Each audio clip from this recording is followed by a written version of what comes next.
Hello, this is your country brother Jesse coming from inside a 1998 Land Rover Discovery. I picked this up a few weeks ago, and I picked it up really cheap because there was a problem with the shifter. There was a E-clip that was missing here on the transmission linkage, and the between here and the shifter itself. So I fixed that. But that wasn't my major problem. The major problem is the little solenoid button that was inside of here. I'll show you. I've taken it out, and what I had to do to get it out. Perhaps this will help you, because I didn't see anything on YouTube on how to fix this permanently. Now, you can get another solenoid to go back in here. I don't know if they're hard to find or not, but the tip I was given from a friend of mine that works on these a lot is to replace this hole, just replace the solenoid altogether with this Dorman freeze plug. And the part number is 555029. I picked these up at O'Reilly's for like $1.90. Everybody else is trying to sell them for $7-8. And what it's going to do is just take the place of this solenoid that was in here all together. Because what I found out is that that solenoid button is connected, or I guess it has something to do with the brake button, the button that behind the brake, the brake light switch, rather, the brake light switch. If that malfunctions, then you can't get this car out of park. It just locks itself in park. I guess that's a safety thing they came up over in when they made these cars in Britain. I am not sure. I guess it's some type of safety thing to kind of force you to go ahead and either fix that switch or to fix your stop lights. I'm not sure, but I'm going to alleviate it altogether, and that will alleviate that problem of me having to push that button on the inside just to get the car into drive. Everything on this vehicle seems to be pretty easy to take off and to manage yourself. There were 4 screws here that held this down.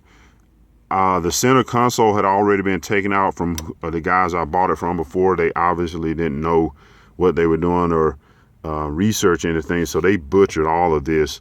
And so I have a few pieces to find here to get this back looking like it needs to be. But I just wanted to basically make a video showing what I did to alleviate that solenoid that went in there, and just how, I guess not easy really, but pretty simple it was. There are 4 screws that hold this plate onto the side of this shifter. It was hard to come off because it seemed like there was some cement put in here. I don't know if that was from the factory or someone had piddled with this before. I took a hammer and just encouraged it a little bit, to say the least, and it popped right off, exposing the solenoid in here. Now I'm going to show you what I did, and don't mind my messy garage here. But I basically had to Dremel it out of there. Here's the plate that was in here that held the solenoid in. This is the solenoid itself. Now this is the button I was talking about. I had to literally stick my hand down in there and push this back to delatch it to get the car into drive. Now I can do that myself, but it just gets annoying after a while, and that's how it was when I bought it. So I'm imagining whoever had it before must have panicked and someone just took all that apart and then they gave up on it. Well, I don't give up. I figure it out, and this is what it was. This was down in here, and it's been down in there since 1998, so you can imagine it was pretty hard to come out. So I actually cut this to relieve it a little bit so that it would come on out, and I'm not going to use it again. So what I'm going to do now, since these edges are a little bit rough and this won't go in there all the way right now, I'm going to take my grinding, the grinding bit with the Dremel, and just work these edges a little bit, and then this plug will sit right down in there. I'm going to use some regular sealant caulk. I probably wouldn't suggest glue, just in case someone if you sold the car and someone wanted to remove this or whatever, or if you want to do it back again later, I probably wouldn't glue it. And my buddy suggested not gluing it either, just using some sealant and sealing that back down in there. But that's what I wanted to make a video of, just what I did in replacing that. I'm going to also do the same thing on the transfer case solenoid, because that one has gone bad. If you can't get your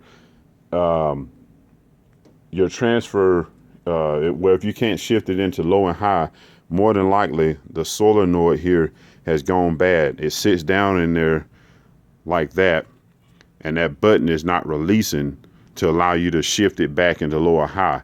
I was having a problem. I can slide it over to get my lock the differential, but I can't do low and high, pushing it back and forth.